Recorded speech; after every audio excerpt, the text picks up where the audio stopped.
Magandang araw mga Aldab Nation! May panibago na naman po akong update para sa inyong lahat. Pero bago natin ito umpisahan, ay huwag niyo muna kalimutan na mag-subscribe sa aking YouTube channel at i-click mo na rin ang katabing bell button para maging updated ka sa mga latest videos na i-upload ko. At kapag umabot na ng 100,000 subscribers ang aking channel, ay may sorpresa ako para sa inyong lahat.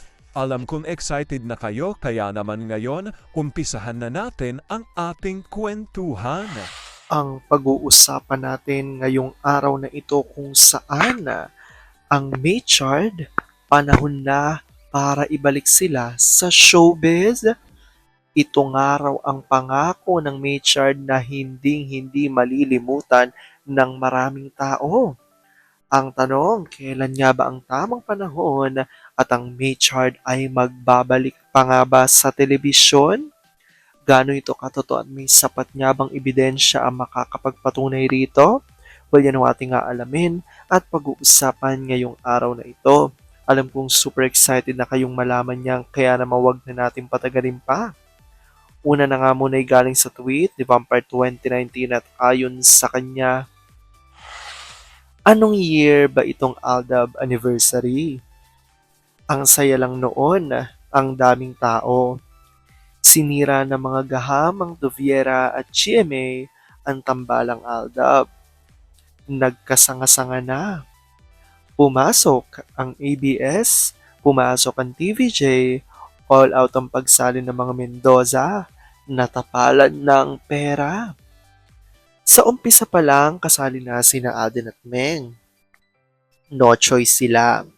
Isa sa pantakot kasi ng mga tubero ay ang napakapoging baby cute. Ni isa sa kanila, ABS, GMA, APT at TVJ, walang umasenso simula ng ilunsad ang Z. Salamat naman. Wala na talagang maipagmamalaki sa atin sina Magna Cupid at Dalmatian. Itong Magdusa family, fake talaga ang mga ugali. Mga laman pa naman din ng simbahan. Siya nga pala, simula ng ilunsad itong Sarsuela, pinilit ng showbiz mafia. Kasali na ang mga Mendoza na mag-asawang Arjokla at Meng. At kabaligtaran naman ang ating paniniwala. Lagi nating sinasabi na mag-asawa sina Alden at Meng since 2016.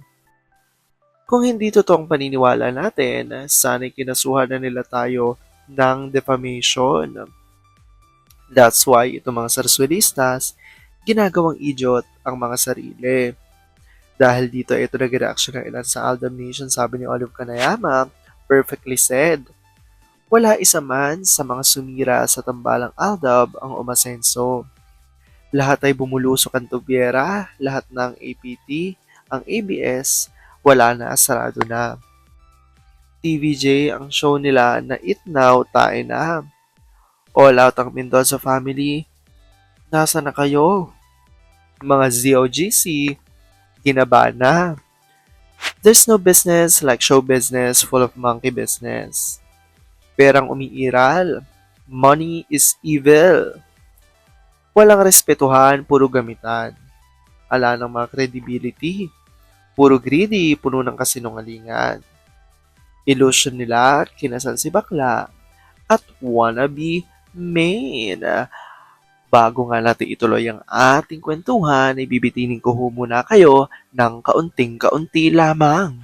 Oops, wait lang, saglit lang to. May ipapaalala lang ako. Para sa mga bago pa lang sa aking channel, huwag niyong kalimutan na mag-subscribe sa aking YouTube channel at i-click na rin ang notification bell para lagi kayong updated sa mga latest videos na i-upload ko at para maging parte na rin kayo ng aking Fanatics channel family. Well, alam kong super excited na kayo sa ating kwentuhan, kaya naman dumako na tayo sa ating main topic.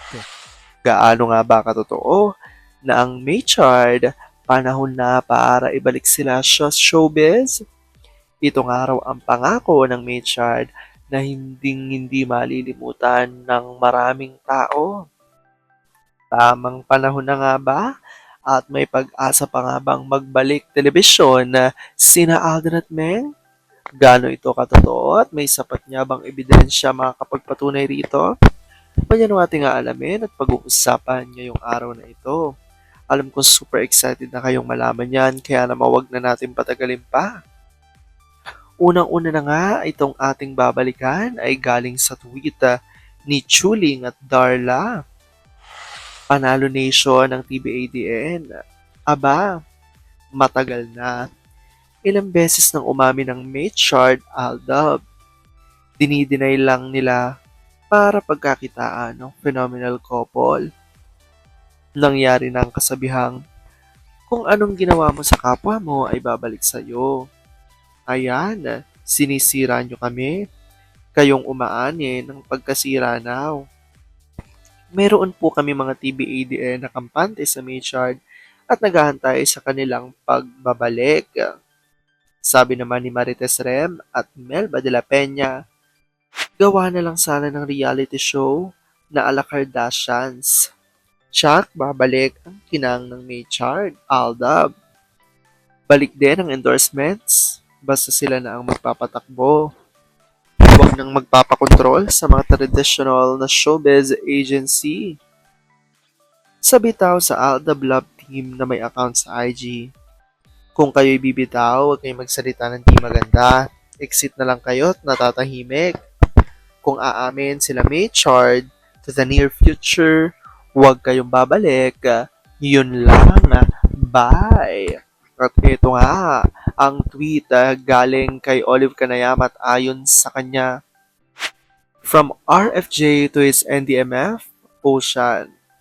Ako ang alon na saan man mapunta ay babalik at babalik pa rin sa iyo. Machard is real.